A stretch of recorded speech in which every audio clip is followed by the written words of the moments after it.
좀 했습니다. 불교 전래 이전 얘기를 조금 더 하면서 불교 전래 이후 어떻게 전개됐는가 얘기를 좀 하겠습니다. 자, 우리 역사를 이제 언제부터 볼 거냐 하는 문제는 여러 가지 이설이 있을 수 있습니다. 탄소측정법에 따르면 우리 역사의 시온을 기원전 9,000년까지 올라가기도 합니다만은 지금 최치원의 그 삼교 또 그 천진 삼재 사상에 근거해서 지금 환국, 단국, 배달국이죠. 그 다음에 고조선까지 보면 실제 되게 맞아집니다. 그게 맞아 들어갑니다. 근데 이제 그것을 학계에서 지금 잘 인정을 안 하고 있고, 또 동북공정에 따라서 중국이 2002년부터 2022년까지인가요? 동북공정을 통해서 동북 삼성 중심의 여러 가지 홍산 문명이나 요하 문명 이런 등등이 결국 중국 자신들의 변방 민족들의 역사 방식으로 자기들 것으로 지금 다 연구를 해서 마쳤죠. 결과 보고서까지 나와 있습니다. 우리나라 제도권 학자들은 대개 그것을 그대로 그들이 만들어 놓은 사료나 자료들을 적절하게 써서 따라가고 하니까 중국은 이미 20년 가까이 동북공정을 마무리하면서 더 이상 할 필요를 못 느꼈던 것 같아요. 왜? 이 우리나라 제도권의 일반 그 강단사학자들이 자신들이 원하는 대로 그대로 논문을 쓰고 발표해주고 토론하고 있으니까 이제 그들이 해야 될 게 뭡니까? 김치하고 한복만 빼앗아 가면 되잖아요. 그래서 그렇게 나오는 겁니다. 김치도 우리 거요, 한복도 우리 거요. 이렇게 이제 나오는 거죠. 굳이 더 이상 동북공정을 필요를 못 느끼는 거죠. 한국의 80~90% 제도권 강단사학들이 동북공정 얘기하는 중국인들 의견을 그대로 따라서 똑같이 얘기를 하고 있으니까 10%도 채 안 되는 제야사학자들이나 민족사학자들의 얘기가 힘이 없으니까 이게 영향이 없죠. 우리나라 초중고, 중고등학교, 역사 선생님들 전부 강단 제도권 사학자들 제자고 학맥들이니까 그대로 따라가는 거죠. 그러니까 동북공정에 대해서 필요가 없는 그런 시대가 됐고 이미 그들을 20년 만에 다 정리해서 결과 보고서가 다 나와 있습니다. 그런 맥락을 우리가 알면서 적어도 우리가 자존심이라는 게 있다면, 그리고 한국인으로서의 어떤 자긍심이 있다면 우리 역사를 한번 다시 바라봐야 되지 않을까 하는 생각을 좀 해보게 됩니다.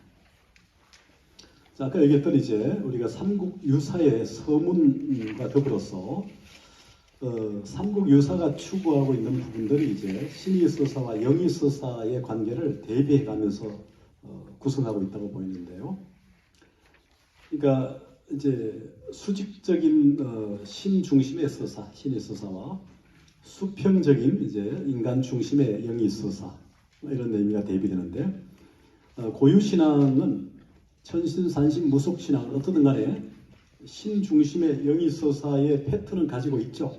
그 안에서야 이제 지금 제세이와 홍익인간 이런 부분들은 있지만, 그래서 이제 불교가 들어온 이후의 영의서사는 수평적인 관계, 일체 중생은 다 부처가 될 가능성을 가지고 있다.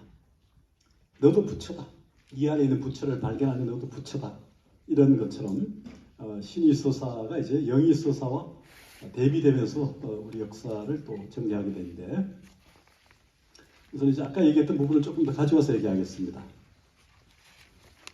최초는 이제 난낭비서에서 불도유 삼교가 전해오기 이전에 이 땅에 고유한 사상은 천신산신 무속신앙의 천지인 삼재사상. 그러니까 천신신앙인 천, 산신신앙인 지, 무속신앙인 인, 천지인 삼재사상에 근거해서 이 땅에 고유한 사상이 풍류가 있어 왔다는 얘기를 했고, 그것을 이제 뒤에 불선유, 불도유, 삼교를 덧붙이면서 완곡하게 설명을 하고 있지만, 자, 거기서 공자가 말했던 부분, 입적 효어가 출적 충우고, 자, 집안에 들어와선 부모에게 효도하고, 집을 나가서 벼슬 해서 나라에게 충성함. 나라나 황제든 백성이든 충성함은 노나라 사구지지야요. 노나라의 대사구 사구 법조인, 벼슬을 했던 공자의 가르침이라는 거죠. 유교가 언제 들어왔느냐? 정확하게 얘기하기는 어려우나 고려에 예를 들어서 국학이나 여러 가지 교육기관들을 통해서 보면 역시 유교가 들어왔던 흔적들은 보입니다. 뭐 사서들이 이제 노노맹자 대학 중용, 이거는 중용 대학은 뭐 송나라 때 주자가 편집해냈지만 그 전에 뭐 우리가 중국에 고전할 때 6경이니 5경이니 뭐 13경이니 이런 얘기할 때 지금 6경 같은 것은 아마 들어왔을 가능성이 충분히 보입니다. 여러 교과목들에 보면. 그 다음에 이제 도가에서 말했던 처무이지사 행불언지교는 주사지 종결할 때 함이 없는 일, 말이 없는 가르침을 행하는 것이 바로 노자의 주나라의 도서관장, 사석과장 했던 노자의 가르침이라는 이런 것. 우리나라의 도교가 언제 들어왔는가? 지금 기록상은요, 고려 때는 이제 소수리마, 영계소문 때, 그러니까 보장왕, 영유왕 말년 보장왕점에 들어온 것처럼 돼 있어요. 그리고 그 전에 백제도 들어온 흔적은 보입니다. 기록상으로. 신라는 자세히 드러나 있지는 않으나 아마 뭐 김유신의 어떤 여러 가지 맥락들 보면 아마 도교를 전에 받은 거로 보입니다. 그 다음에 불교가 언제 들어왔느냐? 아까 얘기했지만 여기 모든 나쁜 일들 짓지 말고 재앙막작 재선보행 축권 태자지 화해라. 모든 좋은 일들 높여라 하는 시점은 아까 얘기한 것처럼 372년의 고구려 불교 전례, 384년 백제 불교 전례, 전례는 사실 공인이죠. 공인 시점입니다. 그 이전에 전례는 들어왔고요. 가야는 지금 452년 됐지만 실제 김수로왕 41년, 허왕후 48년 보면 김수로왕이 이름을 가야라고 붙였거든요. 붓다의 성도진 보드가야, 가야라는 말을 알고 있었지 않는가. 이미 전함 애제 때 중국의 불교가 마이너스 1에 들어왔거든요. 8가지 기록 중에. 널리 알려진 것은 후한 효명제 57년, 70년 정도의 불교가 널리 알려진 것처럼 되어 있지만 42장계에 근거하면. 그러면 적어도 김수로 왕이 전한이 원래 이제 후한 사이에 신나라 있죠. 신나라 합니까? 왕망이라고 하는 동이계, 그러니까 한나라의 외척인 동이계, 김왕망, 소천 김씨하는 왕망 세력의 일파가 이제 권력을 잡고 세운 나라가 뉴네이션, 신나라죠. 서기 4년에서 서기 17년입니다. 주나라의 법제를 모방하면서 화폐를 만들고 등등 좀 무리하게 하다가 결국 후한 유수, 광무제가 되는데 유수에 의해서 결국은 무너지죠. 그러니까 서기 17년에 신나라가 무너지고 그 왕망 세력을 도왔던 김수로 세력이 아마 때를 보다가 결국 서기 41년에 서해에서 이 홍도 가락국기 보면 홍도를 통해서 김해로, 제주도 거쳐서 옆으로 김해로 들어온 것으로 보입니다. 7년 이후에 허왕우도 역시 거기로 따라 들어오는데 일부에서 허왕우가 자기는 이제 아유타국에서 왔다는 것 때문에 아유타국은 태국 남부에도 있고 인도의 중남부에도 있어서 자꾸 인도와 연결합니다만은 저는 그렇게 보지는 않고요. 오히려 지금 산동반도 지역에 허국이라고 하는 작은 국가가 있습니다. 허시죠. 허시나라. 가락국계도 김수로왕을 찾아오기 전에 김수로왕을 찾아왔을 때 김수로왕이 얘기하죠. 자기 부모들이 이미 너의 배필은 김수로왕으로 되어 있으니까 그걸 찾아가라는 얘기를 하는 것처럼 이미 허씨와 김씨는 서로 알고 지냈던 사이였고 나중에 들어와서 고대 국가가 늘 그렇듯이 왕족과 왕비족 역할을 하잖아요. 김씨는 왕족이고 허씨는 왕비족을 하죠. 신라의 박석김이 박씨가 왕이면 석씨, 김씨가 왕비족. 석씨가 왕을 하면 박씨, 석씨가 김씨가 왕비족 하듯이 신라의 56왕 중에 36명이 김씨고요. 10명이 박씨고 8명이 석씨입니다. 사위가 5명이 왕이 됐고 여왕이 셋이 있죠. 신라는. 그러니까 왕족과 왕비족을 바꿔하거든요. 고구려도 역시 고씨가 왕족이고 또 다른 뭐 오가 할 때 그런 세력이 왕비족을 하기도 하지만 발해 때가 어떻습니까? 고씨의 별족이라는 대씨가 왕족이 되면 고씨가 왕비족이 되거든요. 고대사에 많이 보이는 용어들입니다. 그러니까 김수로와 허왕우 세력은 왕족과 왕비족이 될 정도로 이쪽 그 산동만도 이쪽 지역에서 요동 이쪽 하에서 온영성 이쪽에서 알고 지내던 부족구로 보여요.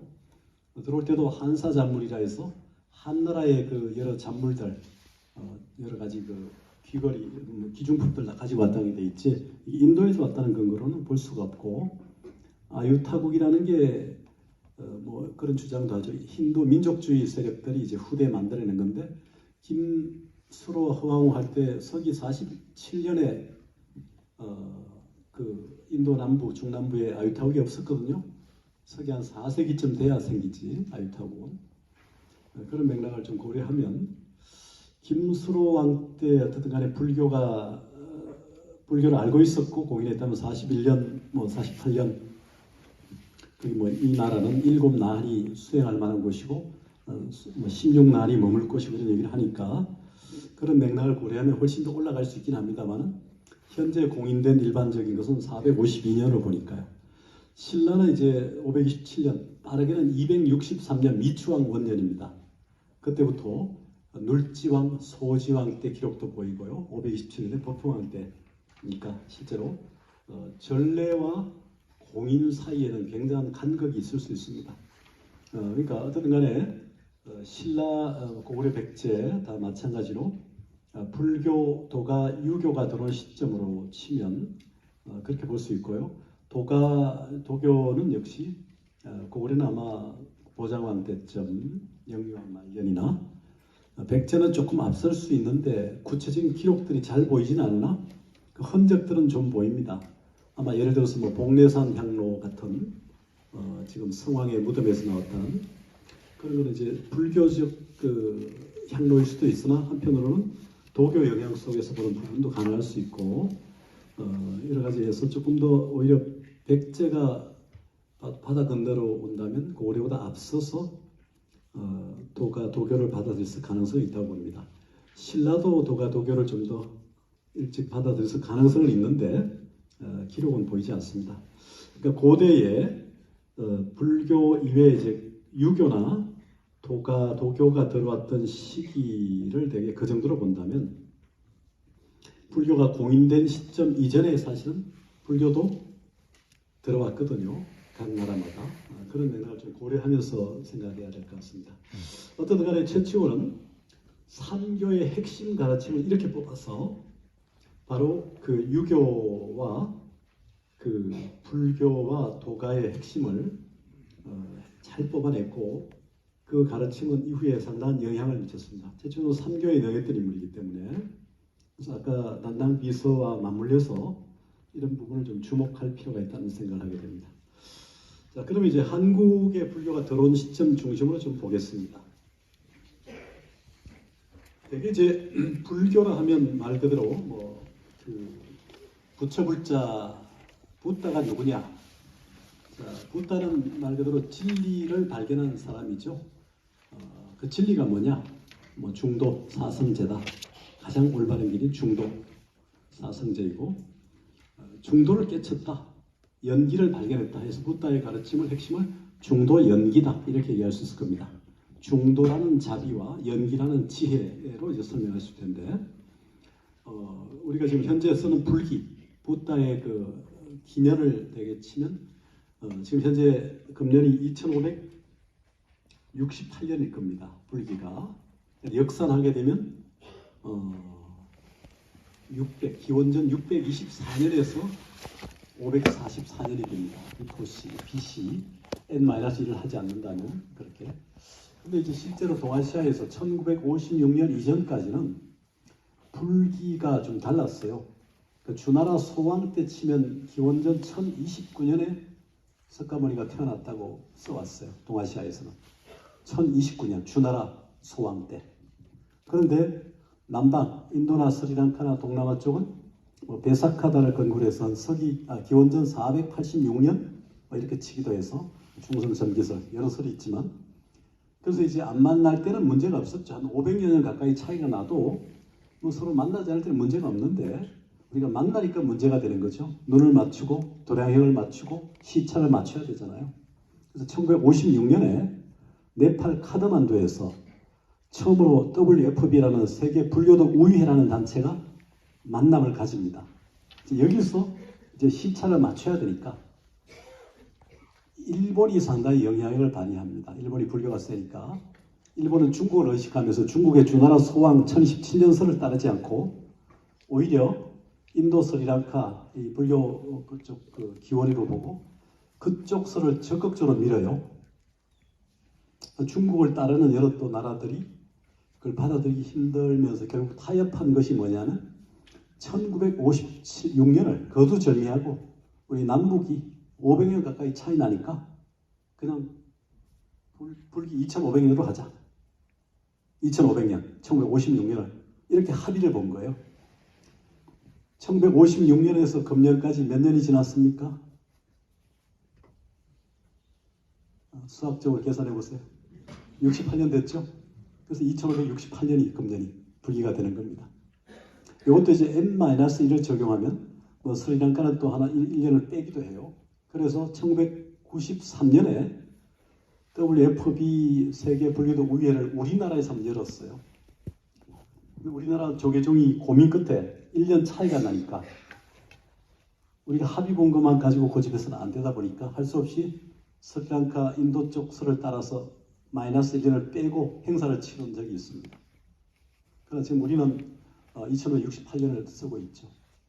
아까 624년에서 역산하면 이렇게 되는 거니까. 근데 이제 그때 우리가 부다의 불기는 대개 불멸을 기준으로 하니까 생년 80을 더하면 이제 624년이 된다는 겁니다. 544년인데 꼭 알아두시고요. 자, 그럼 부다의 가르침이라는 게 핵심으로 말하면 이제 중도 연기라고 할 수 있는데, 좀 더 이제 근원적으로 얘기하면 중도 연기, 특히 연기설이 가능한 근거는 이제 카르마라는 업설, 이제 업설. 업이라는 것은 뭐 여러분 다 잘 아시겠지만, 여러분 뭐 학업, 직업, 뭐 여러 가지 업이 있죠. 행위. 업설은 이제 끌으라는 어근에서 시작된 건데, 무엇을 만들다, 뭐 행위하다 이런 건데, 인간은 뭡니까? 카르마라는 업을 대개 세 가지 범주로 짓죠. 크게 불교에서는 이제 뭡니까? 몸으로 짓는 업이 있어요. 몸으로 짓는. 몸으로 짓는 세 가지가 살생, 도둑질, 엄해 해서 세 가지입니다. 말로 짓는 것이 있어요. 네 가지. 뭐가 있겠습니까? 이간질, 허황된 말, 뭐 욕지거리, 거짓말. 이게 이제 뭐 양설중재, 악절, 악설중재, 뭐 이렇게 네 가지 천수교에서 얘기하죠. 이렇게 네 가지. 그 다음에 생각으로 짓는 게 세 가지가 됩니다. 탐내고, 성내고, 어리석은 거죠. 그래서 몸으로 짓는 세 가지, 말로 짓는 네 가지, 생각, 마음으로 짓는 세 가지 해서 총 10가지가 됩니다. 이걸 되게 좋은 쪽으로 잘하는 것을 십선업이라 하고, 잘 하지 못하는 것을 악업이라 합니다. 물론 동양에서 선과 악이라는 구분은 불교가 들어와서 시작되잖아요. 원래는 동양은 절대 선만 있었죠. 진선미할 때처럼. 그 선의 결여태가 불선이고, 그 악과는 분명히 달라도 구대는 에빌이라는 개념으로 이제 불교가 들어오면서 일반화됐죠. 그래서 맹자의 성오설이냐 성악설이냐 순자의 그럴 때 성오설을 읽어야 된다는 얘기도 하고 그러는데, 불교가 들어오기 전이니까. 어떻든 간에 이제 이 십선과 십악이라는 게 이제 불교에서 가장 중요한 업설 중에 하나죠.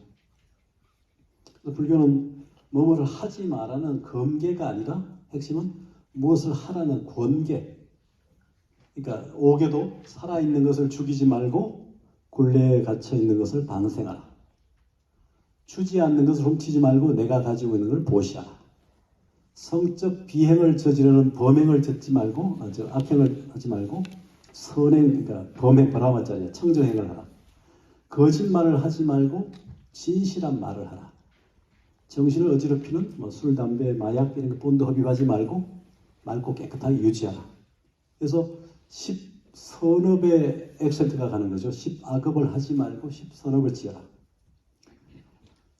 자, 붓다의 설 중에 이제 인과설, 이제 업설의 가장 중요한 이제 코잘리티 인과설이죠. 인과설. 우리가 자판기에 동전을 넣는데 반드시 뭐 커피가 나올 수도 있고 안 나올 수도 있으나 언젠가는 나올 수도 있고 또 뭐 그 관리하는 사람이 또 꺼낼 수도 있지만 액션이 있으면 리액션이 있다고 보는 거죠. 원인과 결과. 그래서 이제 되게 원인, 조건, 결과에서 인연과라고 하는 이 관계를 통해서 설명하죠. 그러니까 인과설은 인연과라고 하는 원인, 직접 원인이 인과, 간접 원인이 연 또는 조건에 의한 결과로서 과, 인과설을 얘기하는 게 일반적이고, 그러니까 이제 인과설이라는 게 초기에 이제 인도의 사유에서 보면 연기설의 한 부분으로 인과설을 비유를 많이 하는데, 예를 들어서 숲속 밀림에서 사자처럼 코끼리처럼 큰 동물의 발자국 안에 작은 동물의 발자국이 다 담기는 것처럼 연기설이라고 하는 큰 발자국 속에 업설이라고 하는 작은 발자국이 담긴다 봐서 연기설의 부분을 이제 업설로 설명하기도 합니다. 근데 이제 동아시아로 이제 불교가 들어왔을 때 천신산신 무속신앙의 시대에서는 뭡니까? 우리의 미래나 우리의 어떤 그 행위를 내가 결정하는 게 아니고 신이 결정한다든가, 그 뭐 천신, 산신, 뭐 샤먼 이렇게 이런 쪽으로 이제 길들여져 왔고 그렇게 믿어왔죠. 그러니까 내가 이 세계의 변화를 시키는 어떤 내 행위의 주체가 아니라 객체이고 그들에 의해서 이제 불임을 당하는 그런 쪽의 사유 속에 살아왔죠. 천신, 산신, 무속신앙이 그런 건데 불교는 이제 뭡니까? 이 세계의 변화의 원동력을 카르마라는 자신의 달리면 자유의지죠. 내 의지에 의해서 얼마든지 세계를 변화시킬 수 있다. 내가 좋은 씨앗을 심고 좋은 걸음을 주고 빛을 주고 이렇게 애정을 피우면 좋은 결실을 얻을 수 있다. 그게 씨앗을 그렇기도 하고 마음의 씨앗도 그렇죠. 그러니까 마음씨라는 말 쓰잖아요. 마음씨. 이게 종자설인데 불교에서 말하는 내가 좋은 마음을 가지고 남에게 베풀고 선한 영향이 퍼지잖아요.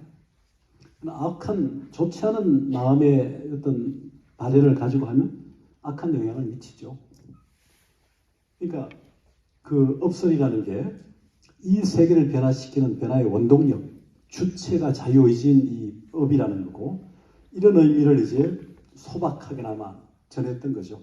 그러니까 콩 심은 데 콩이 나고 팥 심은 데 팥 나듯이 좋은 씨앗을 심은 데 좋은 열매가 결과를 맺는다는 이런 소박한 이제 인과론에 근거한 업설을 전하게 됩니다. 외래에서 이제 많은 성교들이 들어오니까 불교 역사는 이제 에반젤리즘처럼 전도주의, 선교주의잖아요. 그러니까 불교 선진국에서 아직 모르는 나라로 전해주는 전법성이 있는 반면에 공부를 좀 이제 후진해서 하다가 또 직접 보고 싶어서 이제 다시 구법성을 하죠. 구법을 하죠. 전법과 구법이라는 게 불교 역사의 이제 중요한 특징이 되는데 고려의 그 전법한 주체는 순도라고 하는 전진왕 부견이 티베트 계통의 부견이 보냈던 인물이죠. 그리고 이제 그 제2전자인 아도 374년에 들어오고 백제는 마라난타라고 하는 인도 간다라 출신이냐 인도 출신이냐 서로 이제 논쟁도 있지만 마라난타라고 하는 이제 인도 서역 성녀가 들어와서 백제 왕이 교회까지 나가서 마중을 해서 가르침을 받았다는. 그 다음에 이제 신라는 뭐 무코자라고도 하고 아두라고도 하고 그게 이제 아두 머리카락이 부정접도인 아와 머리 없는 삭발했으니까 아두 삼마, 아두 삼이 무코자 얼굴이 시커먼 외래산에 이렇게 인도 서역에서 왔으니까 외모를 가지고 하는 지목지사 달마가 베가노라고 하는 별칭이 있는 것처럼 그렇게 이제 불렀던 많은 사람들이 등장합니다. 그런 과정에서 이제 불교가 전해지는데 고구려 백제는 비교적 불교를 적극적으로 받아들이긴 합니다. 근데 이제 고구려의 경우도 이런 경우는 좀 알아두시면 좋을 것 같아요. 고구려 순도 대사가 이제 그 소수림왕 2년에 서기 370년에 순도 대사가 전진왕 부견이 파견해서 이제 순도가 경전을 가지고 들어오게 됩니다. 불상과 함께. 그런데 이제 순도가 들어오게 된 계기가 당시에 그 모용평이라고 하는 이 후연 지역에 있는 이제 장수가 고려에 망명을 합니다. 그때 고국원왕 때인데 고국원왕은 그 모용평이라는 장군을 망명했으면 이렇게 잘 보호해줘야 되는데 이게 국제적인 관계로 비약이 될까 의심을 했지. 후연은 그때 전진의 공격을 받으면서 이제 요서 지역 이쪽에 북경 이쪽에 이제 있었으니까.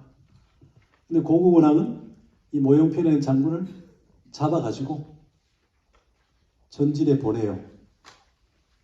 전진은 고려가 우리와 잘 지내고 싶어하네 하면서 순도에게 불상과 불경을 보냅니다. 이게 이제 이면에 나오는 얘기예요. 이 얘기는 뭐냐 하면 불교는 단순히 종교라는 의미뿐만 아니라 선진 문물의 상징이기 때문에 선진 문물을 고려에 선물로 보내준 겁니다. 고려는 또 그게 감사해서 또 다른 사신을 보내요. 이런 과정을 우리는 잘 불교사에서 보면 안 나타나는데 정치사나 이런 여러 가지 사회적 맥락에서 보면 그게 보입니다. 그래서 불교는 특히 전리품처럼 선진 문물의 상징으로서 고려에 전해졌다는 거죠.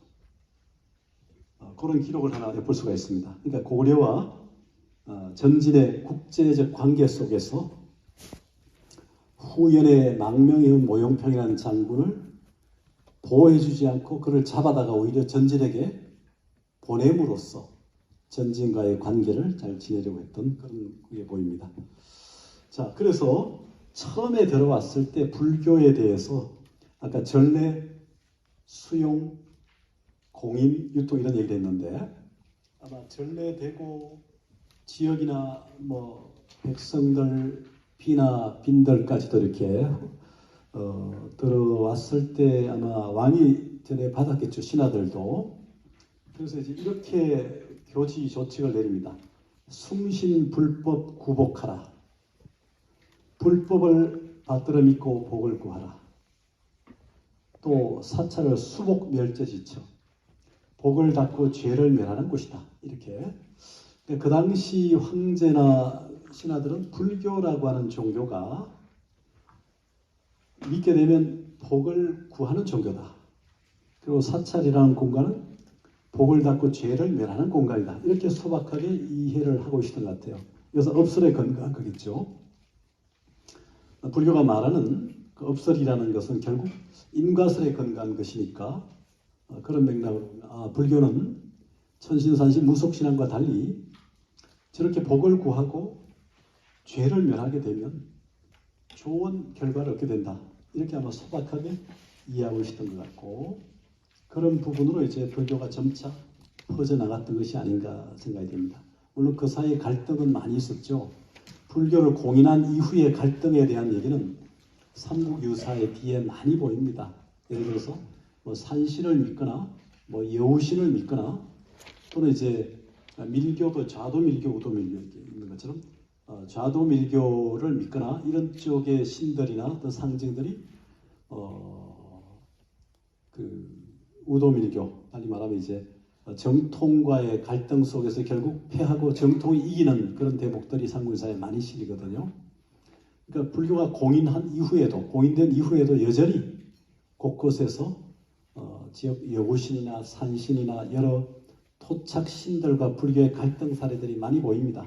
결과는 이제 불교가 정법이 이기는 것으로 기술은 돼 있어도 여전히 왕실에서 불교를 공인했다 해서 전 국민이 일사불란하게 그렇게 믿었던 것은 아닌 것으로 보여요. 그래서 이제 여기도 지금 얘기했지만 불교는 기본적으로 선인선과 악인악과라는 그러니까 내가 했던 액션, 행위를 했던 그 결과가 중생과 세계는 바로 제각각의 업력에 의해서 생겨나기 때문에 우리들 각자가 뜻을 결정하고 그 결정을 동작과 말과 말로 표현해서 업력을 일으키고 그 업력에 의한 잠재 세력이 없어지지 않고 반드시 남아가지고 어떤 결과를 불러온다는 이런 연기론의 다른 표현으로 업설이 널리 전해졌다는 거죠.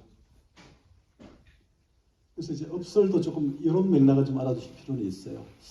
불교에서 그런 얘기를 합니다. 이제 존재와 행위라는 얘기를 한다면, 자, 도둑이 있어서 도둑질을 합니까? 도둑질을 하니까 도둑이라 합니까? 이게 굉장히 중요한 대목이에요. 자, 존재가 행위를 앞서느냐, 행위가 존재를 앞서느냐. 뭐 이렇게 별이 여러 개 있는 사람들은 좀 다를 수 있는데, 그죠? 내가 무엇을 훔쳤기 때문에 도둑질이라 하는 것이지, 도둑이라 하는 것이지, 처음부터 도둑이라고 안 하잖아요. 행위가 존재를 앞선다는 게 이제 불교식인 어떤 불교의 철학 세계관이죠. 행위가 존재를 앞선다. 그럼 이런 얘기를 할 수 있겠죠. 나는 평생 술을 한 잔도 마신 적이 없어. 그 말이 성립됩니까? 나는 지금까지 곱차는 마셨을지언정 술은 마신 적이 없다. 뭐 이렇게 또 자기 합리화할 수 있겠죠. 그러니까 행위가 존재에 앞선다. 이게 이제 불교에서 굉장히 연기적 존재라는 말을 쓰는데, 우리는 무엇이 있어가지고 행위를 한다고 자꾸 생각을 하는데, 이게 이제 부처행을 하는 사람이 부처이지, 부처가 있어서 부처행을 하는 게 아니라는 거죠. 부처의 행위를 하는 사람이 부처라는 거예요. 그래서 이제 행위가 굉장히 중요한 거죠. 그래서 행위에도 의도를 가지고 하느냐, 의도를 갖지 않고 하느냐, 여기서 살인의 문제도 굉장히 중요합니다. 그러니까 따라서 의도가 있느냐, 우연히 자기도 모르게 하다 보니까 뭐 살인을 했냐에 따라서 굉장히 달리 보는데, 그래서 행위라는 게 얼마나 중요한 것인가 하는 것을 볼 수가 있고요. 그래서 어쨌든 간에 아까 최치원이 얘기한 것처럼 또 여기 불교를 얘기하죠. 이익과 평안과 해탈을 주는 가르침이 불교라는 것으로 이제 받아들여져 왔다는 거죠. 지향막작 중성봉해. 나쁜 일들 짓지 말고 좋은 일들을 받들어 행하는 것. 이것이 바로 부다의 가르침이라는 것처럼 이런 의미로 이제 널리 퍼져가면서 불교가 광범위하게 이제 퍼져나갑니다. 자, 이제 불교의 부다의 중도라는 관점을 한번 다시 한 번 더 보면요. 자, 가장 올바른 길. 자, 올바르다는 것은 있는 그대로 보지 못하는 어떤 치우침과 있는 그대로 보는 올바름, 중과 변의 관계가 있는 중변. 원효대사의 제술에도 중변, 분별론소가 있어요. 원래 번역은 이제 진제 3장의 중변 분별론, 현장 3장의 변중변론이 있고, 그거는 이제 마이트레아 미력보살의 까리까 송, 운문의 개송이 있고, 세친보살의 산문의 해석이 논이 있는데, 그것을 이제 진제와 현장은 달리 옮겼고, 원효대사는 그 두 개 본에 대한 다 주석을 다 남겼는데, 현재 진제본의 주석의 제4권 중에 전체 주석서 4권 중에서 제3권만 남아 있습니다만, 중과 변, 그러니까 가장 올바른 길, 또 그 올바르지 않은 변, 그래서 이제 중도라는 게 이 양극단을 뛰어넘는 건데, 중변이라 해서 이 중변을 이제 어떻게 보느냐가 이제 굉장히 중요한데요. 자, 우리 현실을 어떻게 볼 거냐 하는 문제입니다. 우리 현실이 이제 고통스러우냐, 고통스럽지 않느냐 하는 문제인데요. 자, 불교의 출발은 말 그대로 여러분 잘 아시겠지만 고통의 문제죠. 생로병사라는 근원적 고통. 태어나는 고통 생각나십니까? 티베트의 수섭차제, 보리도차제론 같은 데 보면 태어날 때 어머니 골반에 좁은 골반으로 나오면서 머리가 얼얼한 하고 있는데, 태어날 때 고통이 있죠. 그 다음에 늙어가는 고통, 병들어가는 고통, 죽어가는 고통, 고통은 진행형일 수밖에 없는데, 우리 현실이 괴롭냐 괴롭지 않느냐 할 때 사실은 부다는 그런 얘기하죠. 삶이라는 것은 사실은 듀카라는 고통이라는 거죠.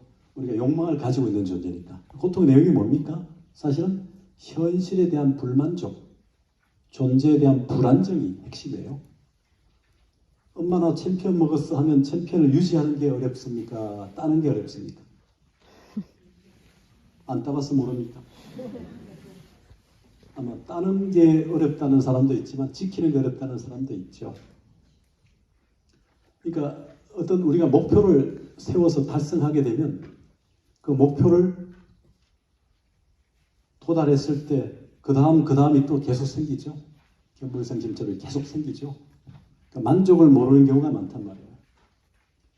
그러니까 결국 불만족, 또 내가 가지고 있는 조건, 여러 가지 뭐 생활비, 여러 가지 환경들을 자꾸 이렇게 더 나은 쪽으로 희망하기 때문에 현실에 대한 불만족, 존재에 대한 불안정. 오늘 나의 현실, 그러니까 아침에 문고리를 잡고 나와서 다시 문고리를 집안에 들어가서 잡을 확률이 적은 불확정성 시대에 사니까 여기에 대한 고민들이 있죠. 내 미래에 대한 불안정. 이게 결국 고통의 정의의 가장 중요한 포인트거든요. 현실에 대한 불만족과 존재에 대한 불안정. 이게 고통의 내용입니다. 여러분 그러면 고통 다 느끼죠? 그죠? 요새 계단 올라갈 때 숨 안 차세요? 저도 숨 찬 느낌이 있는데 이렇게 몸이 변하잖아요. 미래에 대해서도.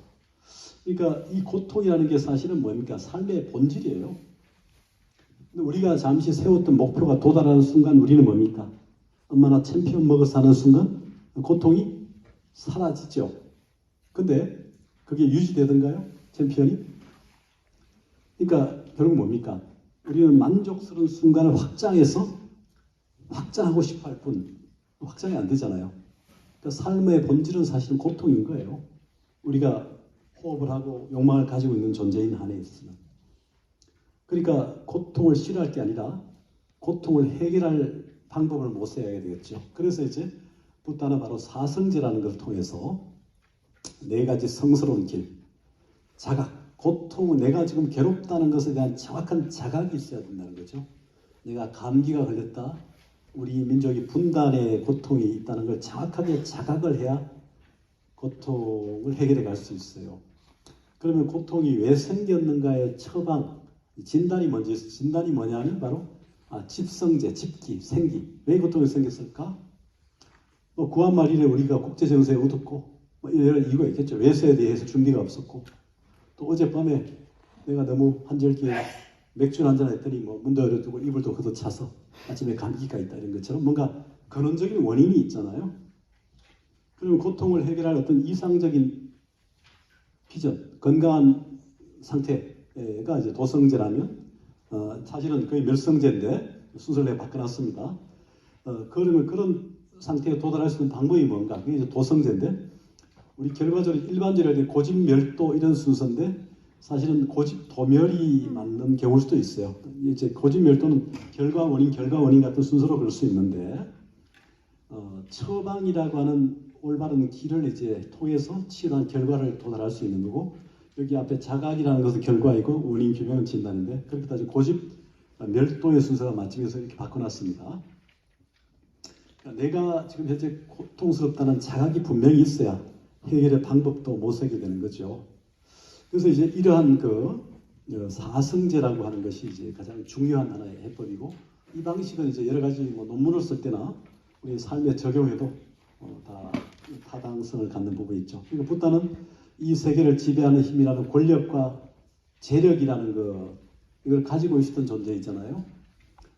카필라국의 왕자로서 권력을 이어받을 수 있고 또 그 재력을 지닐 수 있었음에도 불구하고 그것을 기꺼이 버리고 자기와의 싸움에서 승리해서 얻는 내면의 아름다움, 그 매력을 얻기 위해서 출발했죠.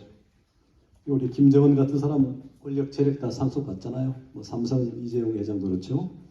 운 좋게 태어나면 그렇게 되지만 매력은 결국 상속이 안 되잖아요. 자기와의 싸움을 통해서 승리한 사람만이 얻는. 그래서 야스퍼스 같은 철학자는 The Great Renunciation, 위대한 버림, 위대한 포기, 시타르타를 그렇게 얘기했죠. 그러니까 결국은 이 매력을 얻는다는 것. 이게 이제 불교의 출발이고 인류사에서 가장 매력적 존재가 부다가 아닌가요? 저는 그렇게 생각하는데 영혼이 지금까지도 이렇게 매력적 존재로 이렇게 있는 존재가 바로 부다가 아닌가. 영원한 대자유를 얻은 부다가 결국 가장 매력적 존재로 다가오는 게 아닌가 하는 생각이 들고요. 자, 이런 맥락을 전제하면서 하나 더 얘기하고 이제 얘기하겠습니다. 자, 우리의 이제 삶을 흔히 4가지 매듭으로 많이 얘기를 합니다. 우리가 이제 어머니 자궁으로부터 이제 분리되는 순간, 태어나는 순간을 되게 생유라고 합니다. 생유. 그 다음에 이제 우리가 태어나는 순간부터 숨이 멈추는 순간까지를 되게 본유랍니다. 본유. 근본적 존재. 사실은 이게 다잉 라이브 죽어감이죠. 우린 죽어가고 있어요. 지금 죽음을 살고 있습니다. 근데 죽음이 뭐냐 할 때는 이제 우리가 심장 박동이 이제 심폐사죠. 심장 박동이 다 멈추는 거죠. 그게 이제 사유입니다. 그럼 사유가 사실은 끝이 아니죠. 다시 어떻게 됩니까? 새로운 인연을 만나서 태어나기까지가 죽음 이후, 이게 중유, 바르도라는 겁니다. 그러니까 우리의 삶은 네 매듭이 있는 거죠. 죽음과 죽어감과 죽음과 죽음 이후가 있는 거예요. 그러니까 삶의 상대는 죽음이 아니라 삶의 한 과정 속에 있는 겁니다. 그래서 이제 우리가 생명 탄생의 세 가지 조건 얘기할 때 인간에게서 뭐 부부의 성관계, 어머니 임신 주기가 맞는 조건을 엿보고 있던 이전생의 나의 업식 카르마가 A커플, B커플, C커플, D커플을 이제 찾아오는 거죠. 신체 발부, 수지 부모, 불감해상, 휴지시야. 유교는 뭡니까? 효경 제1장에 머리카락, 피부 이런 것들은 다 부모로부터 받은 것이니까 감히 함부로 해서나지 않는 것이 출발이라 얘기해서 부모가 나를 낳았다고 보잖아요. 아버지 나를 낳으시고 어머니 나를 기르시니. 근데 불교는 그게 아니라 내가 부모를 선택한 거죠. 불교에 부모 미생전 본래 면목 그런 화두가 있어요. 부모의 몸을 빌어서 태어나기 이전에 나의 참다운 면목이 뭐냐? Who am I? 오늘 이 자리에 박물관 대학에 와서 한국 불교의 이해라는 강의를 듣게 한 그놈이 누구냐? 그놈을 찾아와라. 그놈을 한번 말해봐라. 그놈이 누구죠? 불교는 바로 그거를 찾고자 하잖아요. 누가 이 자리에 와서 강의 듣게 하고 있나요? 그놈이 누굽니까? 부모입니까? 그놈을 한번 꺼내보고 말해보라는 거예요. 이 불교는 이런 얘기를 하고 있잖아요. 그러니까 나를 중심으로. 그래서 대신 이제 뭡니까? 그러니까 A커플은 재벌이고 B커플은 뭐 준재벌, C커플은 가난하고 D커플은 극빈해. 부모 원망하지 말라는 거예요. 내가 현재 부모를 선택했으니 뭘로? 향기 코드를 찾아간 거죠. 간다르바, 심향, 향기 코드를 찾아간 거예요. 그 향기 코드를 나와 같은 향기 코드를 가지고 있던 부모가 뭐 굳이 말하면 잘못이라면 잘못이지만 결국 내가 그 향기 코드를 찾아가서 현재 부모 어머니 자궁에 입퇴한 거니까 내가 선택한 거죠. 결국은 이 세계의 주체를 자기 자신으로 보는 거고 자신의 자유의지로 보는 게 불교니까. 그래서 이 삼사화 아버지의 정자, 어머니의 난자와 나의 업식이 결합돼서 정난식이 결합돼 가지고 정혈식이라 하죠. 정혈식이 결합돼서 생명이 태어나죠.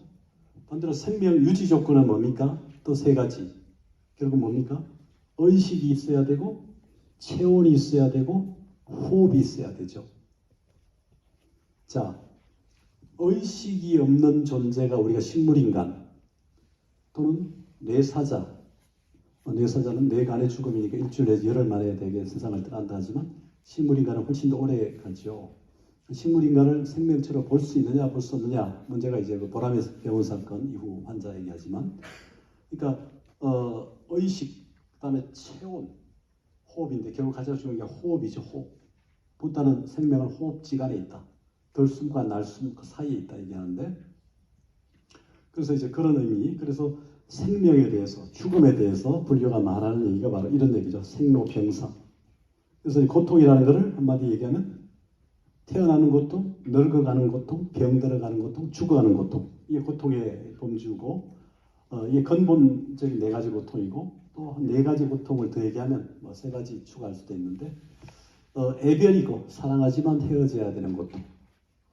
사람과 사람 관계도 있죠. 뭐 부모, 자식, 부부, 친지, 이웃 다 있지만 사실은 상황도 관련되죠. 어제 뭐 아주 비싼 삼성 갤러리 24를 샀는데 오늘 아침에 잃어버렸다. 이게 고통이죠. 내가 애지중지하던 그 물건을 잃어버린 것도 고통의 들어가는 거죠. 사람과의 관계만이 아니라. 그 다음에 구부덕고, 아무리 두드려도 눈길 한 번 안 주는 사람이 있던가요? 파도에 어쩌란 말이냐, 파도에 어쩌란 말이냐. 이건 무처럼 뭉쳐갔네, 파도에 어쩌란 말이냐. 우리 유치원생의 이영도 여사의 프로포즈한 시라는 거 아니에요? 그러니까 아무리 두드려도 좁은 문으로 들어갈 수 없는, 아무리 구해도, 아무리 노력해도 올라갈 수 없는 뭐 사다리가 있나요?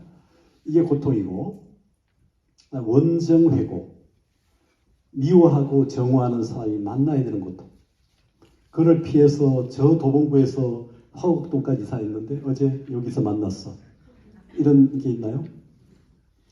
우리가 뭐 다시는 이런 일이 없기를 바란다고 하지만 뭐 화성 시랜드 사건부터 굉장히 많죠.